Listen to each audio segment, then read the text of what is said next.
চলার পথে মেয়েরাই বড় যোদ্ধা, তাদের নিজের বলতে কিছুই নেই, নিজের বাড়িটাও একটা সময় পর হয়ে যায়। মেয়েরা মানিয়ে নিতে নিতে আর চলতে চলতে জীবনের আয়ু ফুরিয়ে যায়। হ্যাঁ বন্ধুরা, আমি মিঠু তোমাদের জন্য আবারও একটা নতুন গল্প নিয়ে হাজির হলাম এবং অনেক অনেক সুন্দর সুন্দর ভিডিও এবং অনেক অনেক সুন্দর সুন্দর কথা তোমাদের সঙ্গে শেয়ার করবো। পুরো ব্লগটা তোমরা দেখতে থাকো। তো বন্ধুরা, একটু কষ্ট হলেও একা চলা শেখো, কারণ যাকে ছাড়া তুমি চলতে পারবে না ভাবছো, সে কিন্তু তোমার ছাড়া ঠিক চলতে পারবে এবং চলে যাবে, এটাই বাস্তবতা। তো চলো বন্ধুরা, আজকের গল্প শুরু করা যাক এবং কিছু ভিডিও রিলেটেড কথা তোমাদের সঙ্গে শেয়ার করি। তো হ্যালো বন্ধুরা, welcome back to my channel Mithu's family. আমার পরিবারের সকলকে জানাই অনেক অনেক স্বাগতম এবং অনেক অনেক ভালোবাসা, এবং আমার দেশ বা দেশের বাইরের বন্ধুদের জানাই অনেক অনেক প্রণাম এবং অনেক অনেক শ্রদ্ধা। তো আজকের ভিডিওটা কে কোথা থেকে দেখছো অবশ্যই কমেন্ট করে দিও। আর আমি মুর্শিদাবাদের ছোট্ট একটি বহরমপুর শহরের এক গ্রাম থেকে তোমাদের সঙ্গে আমি ব্লগগুলো শেয়ার করছি। তো আমার ভিডিওগুলো তোমাদের যদি ভালো লাগে থাকে, প্লিজ আমাকে একটা লাইক এবং কমেন্ট করতে কিন্তু ভুলো না, আর প্রিয় প্রিয় বন্ধুদের সঙ্গে শেয়ার করতে ভুলো না। এই যে সকালবেলায় ঘুম থেকে উঠেই কিন্তু স্নান করা কমপ্লিট হয়ে গেছে, সকালে বাসি কাজকর্মও কিন্তু আমার কমপ্লিট করা হয়ে গেছে, সেগুলো আর রোজকার মতো শেয়ার করলাম না। দেখো তো ফুলটা মাথায় দিয়ে আমাকে কত সুন্দর লাগছে। গায়ের রঙটা কালো বলে অত সুন্দর না, কিন্তু আমি নিজে যেটুকু রয়েছে সেটা আমি নিজের কাছে অনেকটা হ্যাপি এবং আমি আমার চেহারা নিয়ে অনেকটা গর্বিত। যাই হোক, চেহারা যেমনই হোক, মন পরিষ্কার এবং সৎভাবে চললেই তুমি হচ্ছে মানুষ, তাই না? তো চলো, এই যে সকাল সকাল কতগুলো ফুল আমি পেরে নিয়েছি, এখন হচ্ছে ঠাকুর পুজো দেবো। সকাল থেকে যেহেতু তোমাদের সঙ্গে ব্লগটা আমি তাড়াহুড়ো করে শেয়ার করতে পারিনি, আর আজকে এত গরম পড়েছে যে তোমাদের কি বলবো, মনে হয় বৃষ্টি হবে। এই যে ফুলগুলো ঠাকুর ঘরে পেরে নিয়ে চলে আসলাম, তারপরে ঠাকুরের বাসনপত্রগুলো সুন্দর করে ধুয়ে নিয়েছি। তারপরে যেটা করব সেটা হচ্ছে ঠাকুর ঘরে সুন্দর করে ঠাকুরের ভোগ নিবেদন করব এবং ঠাকুরের আরাধনা করব। তো আজকের পুরো ব্লগটা তোমরা দেখতে থাকো, তাহলে তোমরা আমার গল্পগুলো শুনতে থাকো। ওই যে ভিডিও শুরুতে প্রথমেই বললাম, জীবনে চলার পথে মেয়েরাই বড় যোদ্ধা। হ্যাঁ বন্ধুরা, একটা মেয়েই পারে তার সংসারের একটা যোদ্ধার মতো সুন্দর করে সংসারটাকে গুছিয়ে রাখতে। একটা যোদ্ধা যেমন যুদ্ধ করতে গেলে তার সব কিছু জেনে বুঝে তারপরে কিন্তু সে এগোয় সেই যুদ্ধের দিকে, মেয়েরাও তাই সংসারে কি করবে না করবে, সংসারের যাবতীয় সব কিছু কিন্তু আগে থেকেই মাইন্ডে সেট করে নেয়। তো ওই জন্য বললাম, জীবনে চলার পথে মেয়েরাই কিন্তু বড় যোদ্ধা, তাদের নিজের বলতে কিছুই নেই, এটা কিন্তু একেবারে বাস্তব কথা। আমি জন্মের পর থেকেই দেখে আসছি, যারা হয়তো এককালীন বিয়ে হওয়ার পর যারা বউ ছিল, বউ হওয়ার পর কিন্তু শাশুড়ি হয়েছে, শাশুড়ি হওয়ার পর এখন কিন্তু তারা হচ্ছে একেবারে বয়স্ক হয়ে গেছে, তাদেরকে দেখেই আমি আমার নিজের মন থেকে কথাটা বলছি যে তাদের নিজের বলতে কিছুই নেই। তো ছেলে মেয়ে সব কিছুই নিজে জন্ম দেয়া, কিন্তু এককালীন বয়স হয়ে গেলে নিজের বলতে কিছুই থাকে না। আমাদের এখানেও দুই একটা বয়স্ক মহিলা রয়েছে, তাদেরকে দেখে আমার মনটা এত খারাপ লাগে যে তোমাদের কি বলবো, ওদের অনেক কিছু থেকেও নিজের কিছুই নেই। তো সেই জন্যই বললাম, তাদের মানে নিজেদের সব কিছু থেকেও কিছুই নেই, নিজের বাড়িটাও একটা সময় পর হয়ে যায়, কথাই বলেছিলাম। হ্যাঁ, নিজের বাড়িটাও এক সময় হয়তো পর হয়ে যাবে, এখন কিন্তু আমরা বলছি আমার। তো বন্ধুরা, যারা আমার নতুন বন্ধু রয়েছে এখনও চ্যানেলটা সাবস্ক্রাইব করোনি, আরও নতুন নতুন গল্প শোনার জন্য চ্যানেলটাকে সাবস্ক্রাইব করে দিয়ে পাশে থাকা বেল আইকনটা প্রেস করে দিও, নোটিফিকেশনগুলো তোমাদের কাছে পৌঁছে যাবে, আর আমার প্রত্যেকটা ভিডিও দেখতে পারবে এবং আমার অনেক অনেক গল্প তোমরা শুনতে পারবে। চলো আগে আরতিটা করে নিই।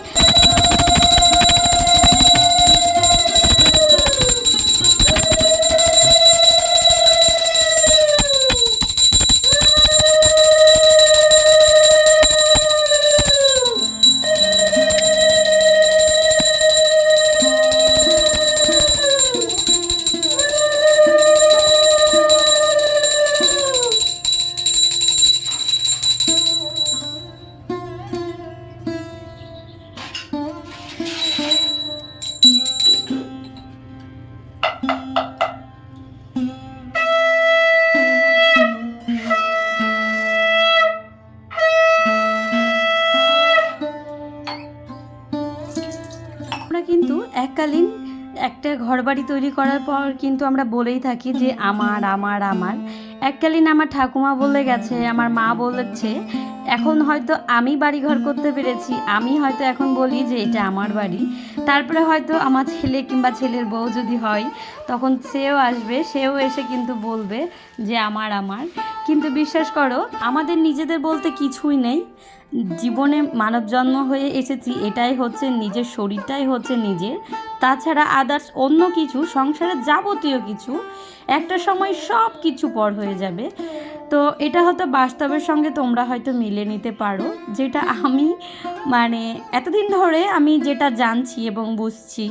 তারপরে আরেকটা কথা বলেছিলাম, মেয়েরা মানিয়ে নিতে নিতে আর চলতে চলতে জীবনের আয়ু ফুরিয়ে যায়। হ্যাঁ বন্ধুরা, ছোট থেকে বড় হলাম বাবা মায়ের ঘরে, বাবা মা বড় করে বিয়ে দিল, পরের ঘরে দিয়ে দিল, তারপরে হচ্ছে মানাতে শুরু করলাম। মানাতে একটা বয়স চলে গেল, তখন হয়তো অনেকটা বুদ্ধি হলো।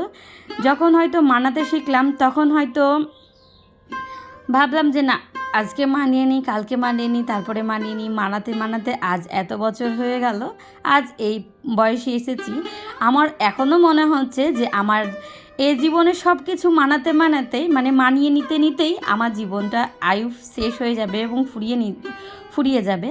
কারণ এখন হয়তো একা রয়েছি, একা বলতে মেয়ে রয়েছে, আমি তোমাদের দাদা ভাই। সংসারে হয়তো খুনসুটি লাগে না তা বলবো না। পরিবারে 5টা মানুষ একসঙ্গে থাকলে কিন্তু ঝগড়া হবেই। যেমন বাসনপত্র কিন্তু এক জায়গায় রাখলে একটু আওয়াজ হবেই। তো সেই রকম পরিবারে সম্পর্কের সঙ্গে থাকতে থাকতে কিন্তু সময়ক্ষেত্রে যেমন ঝগড়া ঝামেলা হয়, তার মধ্যেও থেকে আবার মানিয়ে নেওয়াও যায়। ওই জন্য বললাম, মানিয়ে নিতে চলতে জীবনের আয়ু একেবারে শেষের পর্যায়ে চলে যাবে। এখন হয়তো আমরা একলা রয়েছি, সেই জন্য হয়তো যা হচ্ছে আমরা মানিয়ে নিচ্ছি।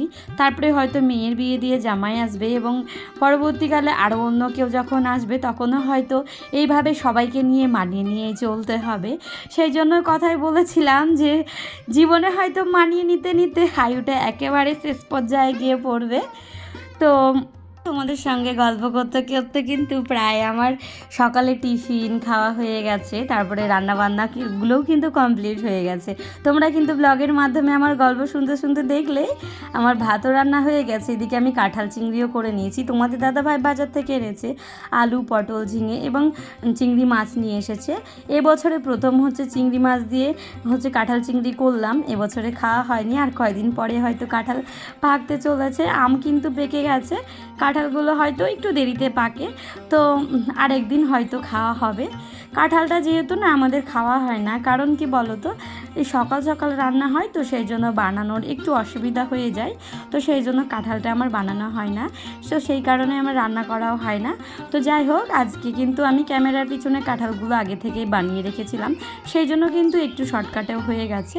আর আজ এক তরকারি ভাত করলাম, কারণ আমাদের একটু পরেই যাব আমাদের এক জায়গায়, যেহেতু নামযজ্ঞ রয়েছে এখান থেকে কৃষ্টমাটি, 5 মিনিটের রাস্তা, তো সেখানেই আমরা যাব। তো সেই জন্য আমি খুব তাড়াহুড়ো করে কাজ করছি। বাড়ির সবাই কিন্তু চলে গেছে, আমি, মেয়ে এবং তোমাদের দাদাভাই কিন্তু রয়ে গেছি।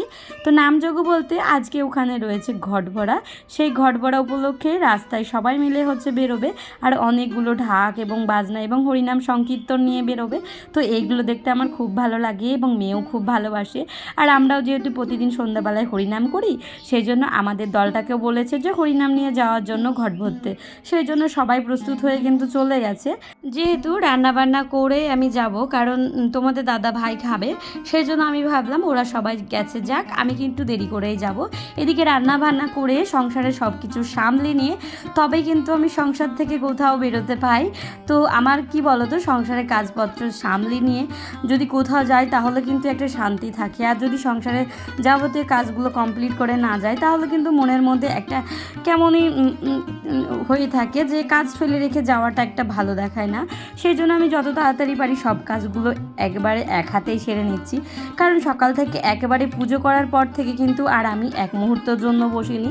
তার কারণ দেখতেই পেলে, রান্নাবান্না করলাম, তারপরে এই যে রান্নাঘরটা সুন্দর করে ক্লিন করে নিলাম, খাওয়ার টেবিলটাও সুন্দর করে মুছে নিলাম। এইদিকে বেসিনটাও দেখছি মেয়ে নোংরা করে রেখেছে। আর ঘর বাড়ি যদি একেবারে নোংরা থাকে না, একদম ভালো লাগে না। আর জিনিস জিনিসপত্র কিন্তু সুন্দর করে গুছিয়ে রাখলে এবং পরিষ্কার পরিচ্ছন্ন করে মুছে রাখলে কিন্তু সেটা দেখতে আরও সুন্দর লাগে। জিনিস যেমন শখের এবং প্রিয়, সেরকম কিন্তু যত্ন করাটাও নিজের ইচ্ছে মতো করতে হবে। যত্ন করাটা একেবারে অবহেলা করলে কিন্তু জিনিসপত্র একেবারে শখের জিনিসগুলো কিন্তু নষ্ট হয়ে যাবে। সেই জন্য আমি যতটুকু পারি আমার যত শখের জিনিস রয়েছে খুব সুন্দর করে গুছিয়ে রাখি। আর তোমাদের একটা কথা বলি, যারা মনে করছে ঘরের জন্য বেসিন নিবে, প্লিজ তোমরা এই কালারটা কেউ নিও না। আয়রনগুলো যদি ধরে যায় একেবারেই ছাড়তে চায় না, আর আয়রনের কালারটা একেবারে লালের সঙ্গে মিশে না। তো সেই জন্য তোমাদের কাছে রিকোয়েস্ট করব, তোমরা কখনোই এই লাল কালারের বেসিনগুলো নিবে না। সাদা নিতে পারো, ব্ল্যাক নিতে পারো, অন্যান্য কালারগুলো নিতে পারো, কিন্তু লালটা কেউ নিও না। আমি তোমাদের সকলের কাছে রিকোয়েস্ট করছি, দেখতে যতটা সুন্দর লাগে কিন্তু জিনিসটা ততটাও সুন্দর না। তার মধ্যে থেকে যেহেতু লালের উপরে কিন্তু ওই আয়রনগুলো পড়লে কিন্তু বোঝা যায়। এদিকে আমি তাড়াহুড়ো করে ঘরটা কিন্তু মুছে নিয়েছি। তারপরে কিন্তু আর ব্লগটা কন্টিনিউ তোমাদের সঙ্গে করতে পারিনি। সান্ধান করে একেবারে একা মেয়েকে নিয়ে চলে এসেছি। তো একা কেন এসেছি আর একা চলাটা জীবনে কেন শ্রেষ্ঠ, তোমাদের সঙ্গে গল্প করব। তারও আগে দেখো কি সুন্দরভাবে ঘর ভরতে যাচ্ছে সবাই মিলে। তো চলো তোমরা দেখতে থাকো।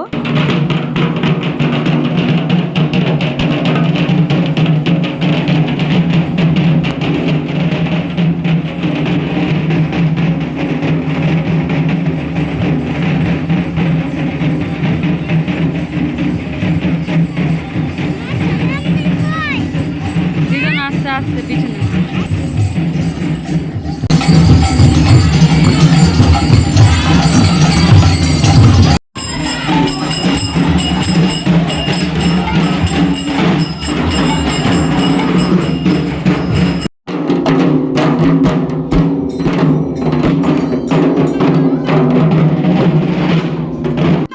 সবাই মিলে খুব মজা করে ঘট ভরে নিয়ে কিন্তু আমরা মন্দিরেও চলে এসেছি। তারপরে যেটা বলছিলাম যে হ্যাঁ, একটু হলেও একা চলাটা শেখো, কারণ বিশ্বাস করবে না, একা চললে তুমি অনেক হ্যাপি থাকবে। সঙ্গ নিয়ে চললে কিন্তু মানে মনোমালিন্য মানুষের সঙ্গে হয়েই থাকবে। আর তুমি যদি একা চলো তাহলে কিন্তু মনোমালিন্য হওয়ার কিন্তু কারোর সঙ্গে কোনো ব্যাপার থাকবে না। তো সেই কারণে বললাম একটু হলেও একা চলা শেখো, কারণ যাকে ছাড়া তুমি চলতে পারবে না ভাবছো, সে কিন্তু তোমাকে ছাড়া ঠিক চলতে পারবে। এটাই হচ্ছে বাস্তব সত্যি কথা। তুমি যদি মনে করো ও আমাকে ছাড়া চলতে পারবে না, তো এটা ভুল ধারণা। অবশ্যই চলতে পারবে, কেন পারবে না? সবাইকে ছাড়া চলতে পারবে। সেই জন্যই কথাটা বললাম। আর আমরা সত্যি কথা বলতে তোমাদের দাদা ভাই এবং আমার পরিবার যদি থাকে, আমার একা চলতে একটু অসুবিধা হবে না।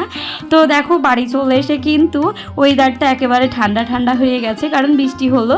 আর এইদিকে তোমাদের দাদা ভাই একটা হনুমানের সঙ্গে কি পাইচরামু করছে দেখো। লাঠি দেখাও, লাঠি দেখাও। বন্ধুরা, আজকের ভিডিওটা আমার কেমন লাগলো অবশ্যই কমেন্ট সেকশনে জানিয়ে দিও। আজকের মতো ভিডিওটা এখান থেকেই শেষ করতে বাধ্য হলাম, কারণ ভিডিওটা অনেকটা লং হয়ে গেছে আর ভিডিও শ্যুট করতেও পারিনি আমি। তো বন্ধুরা, সকলে ভালো থেকো, সুস্থ থেকো, ঠাকুরের কাছে এই কামনাই করি। তোমাদের সঙ্গে দেখা হচ্ছে আবারও একটা নতুন ভিডিওর সাথে এবং নতুন একটি দিনের সাথে। তোমাদের সকলকে জানাই অসংখ্য ধন্যবাদ নিজের মূল্যবান সময়টুকু আমার ভিডিওতে দেওয়ার জন্য। সকলে ভালো থেকো, সুস্থ থেকো, টাটা, বাই বাই।